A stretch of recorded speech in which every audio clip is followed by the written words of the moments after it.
하나님의 말씀은 시편 104편 1절에서 15절까지 우리 한 절씩 교독하겠습니다. 구약성경 878페이지 시편 104편 1절에서 15절 한 절씩 교독합니다.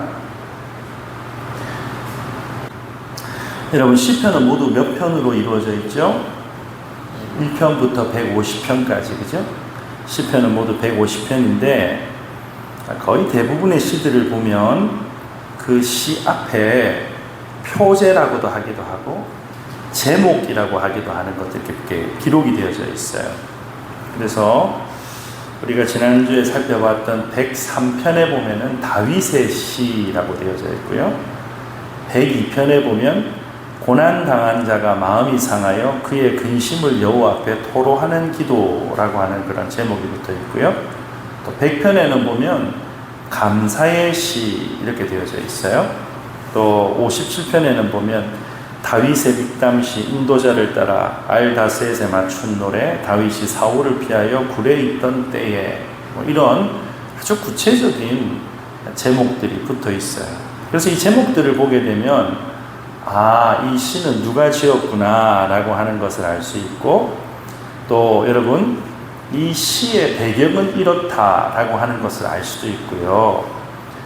어떤 배경 속에서, 어떤 상황 속에서 이 시가 지어졌는가, 그것도 우리가 알 수 있고, 또 시편의 시들은 다 악기로 연주할 수 있는, 악기로 연주해서 부를 수 있는 노래들이었거든요. 그러니까 어떤 악기를 가지고 어떻게 반주를 하면서 불러야 한다, 이런 표지들이 다 이렇게 제목에 붙어 있는 거예요. 그런데 이 시편에 보면 제목이 없는 시들이 있어요. 제목이 없는 시가 34편의 제목이 없는 시가 있는데, 학자들이 이 34편의 제목이 없는 시를 분류를 하면서 재미있는 이름을 붙여요. 여러분, 제 이름이 뭐냐면 고아시라 그래요. 고아. 출처를 알 수 없다. 이래가지고 좀 고아와 같이 배경도 불분명하고, 그래서 사실 이 고아시라고 하는 시들은 보면 내용을 이해하기가 좀 어려운 그런 경우들이 많아요. 왜냐하면 어떤 배경에서 쓰여졌는지, 또 어떤 분위기인지 우리가 잘 알지 못하기 때문에. 근데 시편 104편, 오늘 우리가 살펴볼 104편에도 보니까 제목이 있습니까, 없습니까? 제목이 없어요. 그래서 학자들이 도대체 이 104편의 분류를 어떻게 해야 되나 고민을 하다가 103편과 104편이 패턴이 같아요. 이게 무슨 말이냐면 103편도 내 영혼아 여호와를 송축하라로 시작을 해서 내 영혼아 여호와를 송축하라로 끝이 났단 말이에요. 그죠? 그런데 104편도 보니까 내 영혼아 여호와를 송축하라로 시작을 해서 가장 마지막 35절도 보면 내 영혼아 여호와를 송축하라로 끝이 나요. 그래서 아마도 이 104편 앞에 있는 103편이 다윗의 시인데 다윗의 이 103편과 연결되어지는 시가 아니었겠는가. 그래서 다윗의 지은 시라고 그렇게 보통 이해를 합니다. 자, 그런데 이 104편을 보면 다윗이 하나님께서 창조하신 이 창조 세계를 보고는 그 창조 세계가 얼마나 놀라운가라고 하는 것을 노래하고 있어요. 우리 찬송가에도 여러분 찬송가 79장 보면은 주 하나님 지으신 모든 세계 하는 그 찬양 있잖아요. 마치 이제 그런 분위기의 시가 104편이라는 거예요. 그런데 여러분, 우리가 사도신경을 배우면서 전능하사 천지를 만드신 하나님 아버지를 내가 믿사오며, 이 신앙 고백이 신앙 고백의 가장 기본이 되는, 기준이 되는 신앙 고백이라고 그랬잖아요.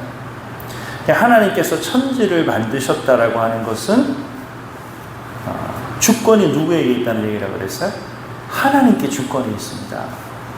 그러니까 이 신앙 고백하는 성도들의 생명의 주인도 물질의 주인도 천지 만물을 창조하신 하나님이 주인이십니다 라고 하는 그 신앙 고백, 이것이 우리의 모든 신앙생활의 출발점이고 모든 핵심이라는 거예요. 핵심. 여러분, 이 땅에 예수를 믿는다라고 고백하는 그리스도인들의 숫자가 얼마나 되는가. 우리가 한때 1000만 그리스도인이라고 그랬거든요. 1000만 그리스도인. 코로나 직전에 한국교회 통계를 좀 내보니까 전체 한국 사람들 중에서 종교란에 기독교, 여러분 이것은 우리 개신교뿐만 아니고 천주교까지 포함이에요. 기독교라고 이렇게 기록을 하는 사람이 전체 인구의 한 19.7% 정도 됩니다. 19.7%.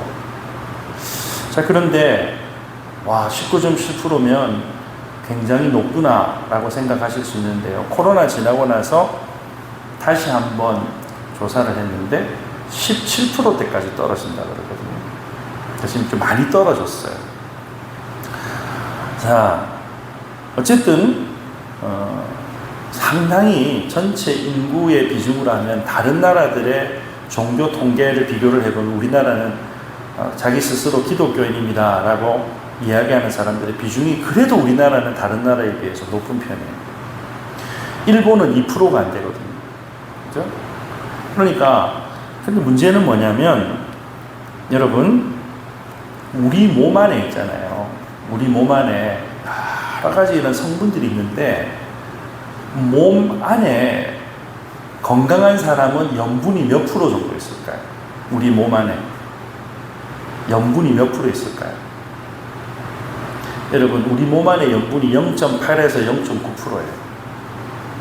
몸 안에 염분이 0.8에서 0.9%가 유지가 되면 어떻게 되느냐? 여러분, 몸 안에 어떤 우리 몸을 공격하는 뭔가 들어왔을 때 이 염분을 가지고 그것이 더 이상 확산되지 못하도록 몸이 쉽게 이렇게 바이러스나 세균에 의해서 약해지지 않도록 몸의 건강함을 유지시켜주는 염분의 퍼센테이지가 0.8에서 0.9%예요. 자, 그런데 우리나라 기독교 인구 비율이 한때 19%였다. 지금은 17%다. 어쨌든 간에 굉장히 높잖아요. 그런데 대한민국의 청렴도 지수를 따져보면 청렴도, 그러니까 그 나라 사람들의 도덕성 그리고 어떤 그런 윤리의식 이런 게요, 시간이 가면 갈수록 점점점 떨어지거든요. 가장 심각한 문제는 뭐냐면 우리나라 10대들, 20대들 젊은 사람들 있죠. 젊은 우리 자녀들. 도덕 윤리 수준이 거의 바닥이에요, 바닥. 자, 여러분, 왜 이런 일들이 생기고 있을까? 그리스도인들의 비중은 조금 떨어지긴 했지만 그래도 다른 나라에 비하면 여전히 높은 편인데 왜 이런가? 입으로는 하나님 믿는다고 하는데 삶으로는 하나님을 믿지 않는 그런 명목상 그리스도인들이 너무 많기 때문 아닐까요? 여러분, 교회 안에서는 우리가 잘 모릅니다. 교회 안에서는 대체로 교회 안에서 신앙생활하는 성도들 보면요, 교회 안에서만 놓고 보면 대체로 착해요. 네, 교회 안에서 성도들 보면 대체로 착하단 말이에요. 자, 그런데 우리나라에서 일어나는 굵직굵직한 사건들에 이른바 기독교인들이 연루가 되어 있는 경우들이 많아요. 네. 교회에서 그렇게 참 열심히 기도하고 주일 절대로 안 빼먹고, 그런데 과연 그분이 살아가는 그 이웃들에게도 인정을 받고 있는가라고 한다면 이거 참 곤란해진다는 거죠. 여러분, 우리 다 사도신경을 신앙 고백한다고 했잖아요. 하나님께서 전지전능하셔서 천지 만물을 창조하셨다고 했잖아요. 여러분, 얼마나 대단한 일이에요. 그런데 한번 우리 스스로에게 물어봐야 돼요. 그 믿음 진짜인지. 정말 하나님이 천지 만물을 창조하셨다는 사실을 믿고 살아가고 있는지.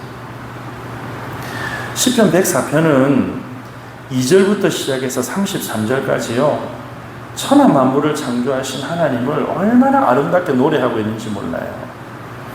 하늘과 땅, 바람, 번개, 샘물, 풀, 열매, 하나님께서 얼마나 아름답게 창조하셨는가 섬세하게 묘사를 해요. 이 시인의 고백처럼 온 세상이 창조주 하나님의 섭리, 창조주 하나님의 손길을 보여주고 있다는 거예요. 여러분, 이 시인이 하나님께서 창조하신 것을 하나하나 열거를 하다가 좀 숨이 차서 숨을 고르면서 뭐라고 고백을 하는가? 24절에 보니까 여호와여 주께서 하신 일이 어찌 그리 많은지요. 어찌 그리 많은지요. 주께서 지혜로 그들을 다 지으셨으니 주께서 지으신 것들이 땅에 가득하나이다 라고 그렇게 고백을 하고 있죠. 자, 그런데 여러분, 하나님께서 이 모든 것들을 아름답게 창조하셨다. 정말 하나님께서 이 피조 세계를 창조하신 것들을 들여다보니까 얼마나 그것이 질서 있고 또 아름답고 조화로운지 몰라요. 그런데 이 104편을 우리가 읽으면서 우리 스스로에게 질문을 하나 던져야 돼요. 질문. 우리가 믿는 하나님이 정말 천지 만물을 창조하신 하나님이라고 하는 것을 믿고 있느냐? 정말 하나님이 천지 만물을 창조하셨다는 것을 믿는다고 하면서 왜 우리는 여전히 걱정하고 염려하고 천지 만물을 창조하신 하나님께서 우리의 생명도 지으셨다는 것을 머리로는 아는데 내 마음대로 살고 있느냐? 그렇게 질문할 수 있어야 된다라고 하는 거예요. 여러분, 시인은 하나님께서 지금도 모든 피조물들을 다 먹이시고 있다라고 그렇게 고백을 해요. 27절에 보니까 이것들은 다 주께서 때를 따라 먹을 것을 주시기를 바라나이다. 여러분, 하늘에 나는 새든 바다의 고기든 그걸 먹이는 분이 누구시라고요? 하나님이 먹이신다. 주께서 때를 따라 먹을 것을 주신다. 그런데 정말 하나님께서 우리 인생, 우리 삶, 때를 따라 하나님께서 나를 먹이신다. 여러분, 사실 이것만 믿어도 우리가 염려하는 대부분의 것들이 사라지지 않을까요? 여러분, 먹고 사는 정도가 아니죠. 살고 죽는 건 역시 하나님의 손에 있어요. 29절에 주께서 낯을 숨기신 즉 그들이 떨고 주께서 그들의 호흡을 거두신 즉 그들은 죽어 먼지로 돌아가나요. 여러분, 오늘 숨 쉬고 사셨죠? 숨 안 쉬고 살 수 있어요? 여러분, 어떻게 숨 쉬고 살 수 있었어요? 여러분, 한번 생각해 보셨어요? 내가 어떻게 숨 쉬고 살고 있었지? 우리 숨 쉬고 사는 건 너무 당연하게 생각해요. 제가 코로나 앓고 나서 알러지 때문에 조금 고생을 하거든요. 먹는 거 이런 거 조심해야 되는데 알러지 쇼크가 오잖아요. 숨을 쉴 수가 없어요. 내 마음대로 숨이 안 쉬어져요. 제가 응급실 가가지고 영화나 드라마에서 보던 코에 꽂는 거 있잖아요. 산소호흡기. 그거 제가 꽂아봤다니까요. 여러분, 우리 당연히 그냥 숨 쉰다고 생각하는데 여러분, 숨이 당연히 쉬어지는 게 아니에요. 우리가 어떻게 숨 쉬는 존재가 된 줄 아세요? 하나님께서 첫사람 아담을 지으실 때 흙으로 사람을 지으시고 그 코에 무엇을 불어넣으셨어요? 생기를. 하나님께서 우리 코에 생기를 하고 불어넣으셨기 때문에 우리가 숨 쉴 수 있는 거예요. 여러분, 우리가 오늘 하루도 숨 쉬고 살아간 것은요, 심장의 기능을 하고 배가 기능을 했기 때문에 그건 결과론적인 거예요. 하나님께서 우리에게 훅 하고 생명의 호흡을 불어넣으셨기 때문에 우리가 숨 쉴 수 있는 거예요. 그런데 그렇게 살다가요, 하나님께서 호흡을 거두어 가시면 다 주님 앞에 가야 되는 존재예요. 유행가에서 염라대행이 뭐라 그러면 못 간다라고 전해라. 그거 안 돼요. 내가 아무리 못 간다고 전한다고 한들 가야 돼요. 하나님이 호흡 거두시면 가야 돼요. 그런데 이 모든 하나님의 섭리의 역사 가운데서 시인이 무엇을 받는가? 31절에 보니까 여호와의 영광이 영원히 계속할지며 여호와는 자신께서 행하시는 일들로 말미암아 즐거워하십니다. 이 피조 세계, 그리고 오늘 숨쉬는 나, 하나님이 나를 먹이시고 하나님께서 내게 호흡을 주셨지라고 하는 이 사실을 보면서 하나님의 영광을 본다는 거예요. 자, 그런데 오늘 이 시편 104편을 묵상하고 읽어가는 우리들에게 하나님께서 질문하시는 거죠. 정말 우리에게 이런 믿음이 있는가? 하나님께서 나를 창조하셨고 나를 먹이고 입히시고 살고 죽는 것을 주관하고 계신가? 여러분, 이걸 믿는다면 우리가 인생을 바라보는 태도, 인생을 대하는 태도, 삶의 목표가 달라지는 것이 당연한 일 아니겠어요? 정말 하나님 나를 창조하셨고 나를 먹이시고 입히시고 살고 죽는 건 하나님의 손에 있다고 한다면 가장 먼저 우리 기도가 달라질 거예요. 우리는 하나님 앞에 늘 달라가 너무 많아요. 그때 여러분, 달라고 하기 전에 하나님을 한번 찬양해 보십시오. 하나님 오늘 내게 생명 주셨네. 하나님 오늘도 먹고 살 수 있도록 해주셨네. 하나님 오늘도 하루에 나에게 숨을 주셨네요. 그러면 달라는 기도가 앞서는 것이 아니고요, 찬양이 앞설 수밖에 없어요. 그리고 그 찬양 가운데 하나님의 영광을 바라보게 될 줄로 믿으시기를 바랍니다. 33절에 내가 평생토록 여호와께 노래하며 내가 살아있는 동안 내 하나님을 뭐하리로다? 찬양하리로다. 내가 살아있는 동안 여호와가 하나님을 노래하겠습니다. 여호와 하나님을 찬양하겠습니다. 여러분, 내가 평생토록 여호와께 노래하며 내가 살아있는 동안 내 하나님을 찬양하겠습니다. 이 다윗의 고백과 똑같은 고백을 했던 사람이 신약의 사도 바울. 사도 바울이 로마서 14장 8절에 우리가 잘 아는 말씀이에요. 우리가 살아도 누구를 위하여 살고 주를 위하여 살고 죽어도 주를 위하여 죽나니 그러므로 사나 죽으나 우리가 누구의 것이라고요? 주님의 것이다. 주님의 것이다. 그러니까 이 주님을 만나고 살아가는 사람들은 사나 죽으나 무엇을 먹을까? 무엇을 마실까? 어떤 집에서 살까? 무엇을 이루며 살까?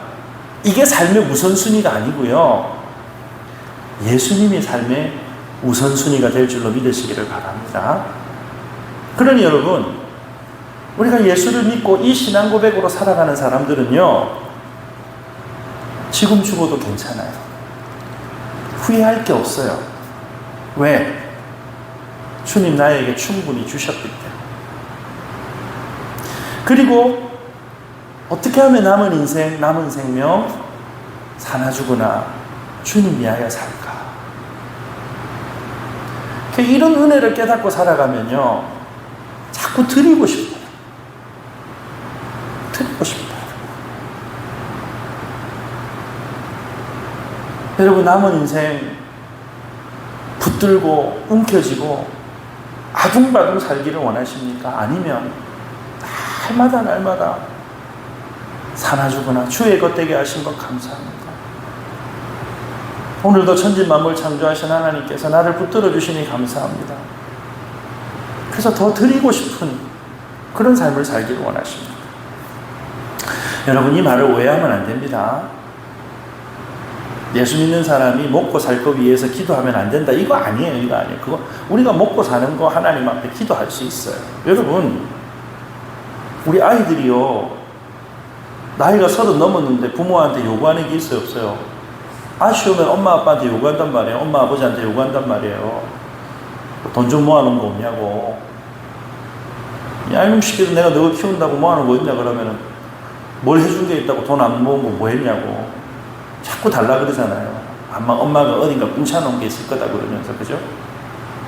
근데 여러분, 그렇게 달라고 하는 게 자녀들이 부모에게 달라고 하는 게 그게 죄예요? 죄 아니에요. 자녀는 당연히 부모에게 달라고 요구하는 거예요. 여러분, 어려서 아이들 키우면서 부모님들은 이거 한 달 살겠나, 붙잡으면 좋겠나 고민하지만 어린애들 집에 아들, 딸들은 무엇을 먹을까, 무엇을 입을까 걱정 안 해요. 염려 안 해요. 왜? 아버지가 계시고 어머니가 계시니까. 네. 그 아버지가 내 아버지고 그 어머니가 내 어머니니까 내가 구하는 모든 것들은 부모님 안에 있다 믿는 거예요. 저희 집에 아들 3명이 있잖아요. 평상시에는 저한테 연락도 잘 안 해요. 무난 인사 이런 거 기대도 안 해요. 제 생일을 챙긴다? 아예 저는 포기했어요. 근데 얘들이 언제 문자가 오는 줄 아세요? 아버지 용돈이 좀 필요합니다. 그럴 때만 생전 보내지도 않던 이모티콘 하나 보내면서요, 빵도 눕는 거 이런 거 보내면서요, 아버지 더운데 이러면서 10,000원만 보내주십시오 이런다니까요. 근데 여러분, 제가 그거 문자 받고 이 배은망덕한 놈, 천하의 대역죄인 같은 놈들 이러면서 제가 여러분 미워하고 정죄하고 비난할까요? 아니요. 당장 내게 없어도 그냥 줘요. 왜? 아버지이기 때문에. 그런데 여러분, 이 세상에 육신의 아버지들은 한계가 있어요. 어느 정도 좀 도가 지났지만, 야 이제 그만해, 나 더 이상 도와줄 거 없다, 나 이제 더 이상 못한다, 그죠? 선을 끌 때가 있잖아요. 근데 여러분, 하나님 천지 만물을 창조하신 분이라면서요. 우리가 그렇게 고백한다면서요. 제가 일전에도 한번 말씀드렸지만 제가 저희 장인어른은 너무너무 사랑하고 존경하거든요. 특별히 저에게는, 저는 아버지가 일찍 돌아가셨기 때문에 참 저희 장인어른 되면 너무너무 참 장인어른 이제 연세가 많이 드셔서 점점 이렇게 요즘에 이제 최근에 뵈니까 많이 마르셨던데 참 마음이 아파요. 그런데 제가 결혼하고 저희 장인어른에게 제일 많이 들었던 얘기 중에 하나가 뭐냐면, 우리 아버지 부자인데. 그렇다고 저희 장인어른이 무슨 뭐 재산이 많고 뭐 이런 분 아닙니다. 저희 장인어른은 평생 시골교회, 어려운 교회만 목회하셨어요. 큰 교회는 나안이라도 갈 사람들 많은데 뭐. 강원도 원주에서 목회하시고, 경북에 저기 진짜 가난한 농촌에서 목회하시고, 진짜 그러셨어요. 근데 저희 장인어른은 제가 지금 기억하는 장인어른 모습은요, 항상 당당하셨어요. 비굴하지 않으셨어요. 어떤 고백이냐면, 우리 아버지 부자인데 뭐. 우리 아버지 부자인데. 그러니까 하나님께서 우리의 창조주가 되시고 그 창조주 하나님이 내 아버지 되신다는 걸 믿으면 당당해질 수 있는 거예요. 성도가 세상 앞에서 주눅들 게 없는 거예요. 우리 아버지 부자인데 뭐. 30절에 주의 영을 보내어 그들을 창조하사 지면을 새롭게 하신다. 여러분, 하나님께서는 지금도 성령을 통해서 창조의 역사들을 이루고 계시다. 특별히 이 창조의 역사 가운데 그의 백성들에게 베푸신 은혜가 뭐냐? 새롭게 하시는 은혜. 새롭게 하시는 은혜. 여러분, 예레미야는 남유다 왕국이 바벨론에 의해서 심판당하여서 멸망당하는 모습을 지켜봐야 됐던 그런 선지자예요. 여러분, 나라가 망하는 모습을 보고 있다는 게 얼마나 고통스러울까요? 그래서 여러분, 예레미야 선지자가 예레미야 애가라고 하는 눈물의 시를 쓰잖아요. 그런데 여러분, 예레미야 애가 3장에 가면 주께서 그 백성들에게 베풀어 주시는 은혜가 아침마다 새롭다라고 고백합니다. 아침마다 새롭다. 여러분, 오늘 우리가 하나님 앞에서 살아갈 수 있었던 것이 아침마다 새롭게 우리에게 새로운 영으로 창조의 은혜를 베풀어 주시는 그 하나님의 은혜가 있었기에 오늘 하루 살 수 있었던 줄로 믿으시기를 주님의 이름으로 축복합니다. 그 은혜가 있어서 우리가 살 수 있었던 거예요. 우리가 그리스도 예수 안에서 얻은 새 생명도 하나님께서 우리는 본질상 진노의 자녀요. 우리의 범죄함 때문에 영원한 심판의 사망의 고통의 가운데 있었던 우리들이었지만 만세전에 택하셔서 성령으로 인치시고 그리스도 예수께서 십자가에서 이루신 그 하나님의 의를 우리에게 대입하여 주심으로 저와 여러분들에게 새 생명을 허락하여 주셨잖아요. 그러니 여러분, 그 아버지께서 우리를 그냥 내버려 두실 수가 없어요. 왜? 우리 위하여서 자신의 독생하신 아들 예수 그리스도를 내어주시기까지 우리를 사랑하셔서 우리에게 새 생명을 주셨잖아요. 여러분, 오늘 하나님의 말씀을 붙들고 기도하고 간구할 때 깨어진 우리의 마음, 연약한 우리의 육신, 하나님께서 이 새 창조의 능력으로, 새롭게 하시는 능력으로 여러분 회복시켜 주시기를 주님의 이름으로 축복합니다. 여러분, 그래서 우리가 하나님 앞에 간구해야 되는 제목이 뭐냐면, 우리가 지난 주일날 강사로 오셨던 김대건 목사님 통해서 들었지만 우리의 모든 기도는 딱 한마디로 압축될 수 있어요. 아버지, 불쌍히 여겨주십시오. 아버지, 불쌍히 여겨주십시오. 불쌍히 여겨주십시오. 창조의 영으로 나를 다시 한번 새롭게 해주십시오. 한 번 받았던 은혜로 끝나지 않게 해주십시오. 어제의 좋았던 추억에 매여서 오늘 한 걸음 더 걸어나가지 못하는 과거의 인생이 아니라 아침마다 새로운 그 하나님의 은혜로 말미암아 오늘 그 창조주 하나님과 연합되어지고 동행하는 그 복을 누리게 하여 주시옵소서. 이 믿음으로 살아가는 저와 여러분들이 되시기를 주님의 이름으로 축복합니다. 여러분, 성도들을 보면 우리 교회에도 기도 함께 도와야 될 성도들이 많이 계시잖아요. 너무너무 안타까워요. 제가 한동안 하나님 앞에 했던 기도 중에 하나가, 하나님 치유의 연사를 좀 주십시오. 손대고 기도하면 나오면 얼마나 좋을까요? 근데 참 목사가 믿음이 부족하고 영적으로 연약해서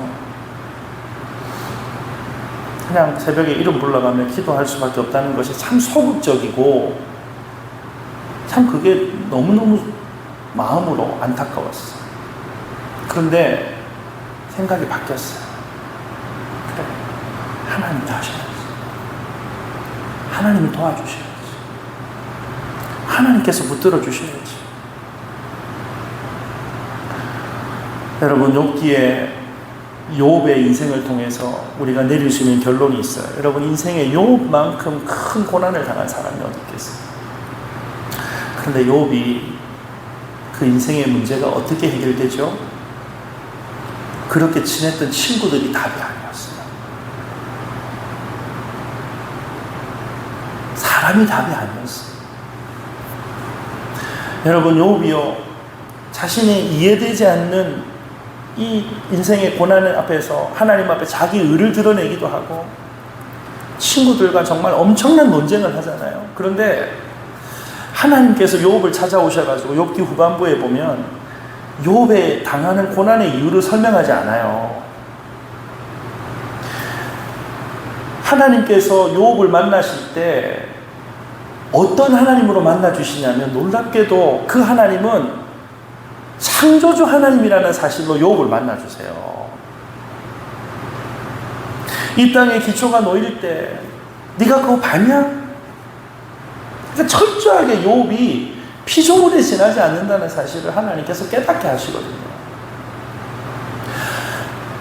욥은 아무리 자신이 의롭게 살았다 할지라도, 믿음으로 살았다 할지라도 하나님 앞에서는 작은 피조물에 불과하다는 거예요. 그런데 그 욥을 상대하시는 하나님은 천지 만물을 창조하신 창조주 하나님이시라. 그러니까 그 창조주 하나님 앞에 너의 의나 너의 열심이나 너의 공로를 주장할 수 있는 것이 있느냐? 그러니 여러분, 욥의 반응은 딱 한 가지밖에 없어요. 하나님, 나 불쌍히 여기십시오. 난 아무것도 아닙니다. 나는 먼지와 같은 존재. 그렇게 창조주 하나님을 마음으로 받아들일 때 여러분 그의 인생의 고난의 압박으로부터 인간적인 배신으로부터 벗어날 수 있었죠. 그래서 욥의 고백이 뭐예요? 이전에 하나님에 대해서 귀로 들었는데 이 고난의 터널을 통과하면서 창조주 하나님을 만나고 나서 하나님을 눈으로 보게 되었다라고 고백하잖아요.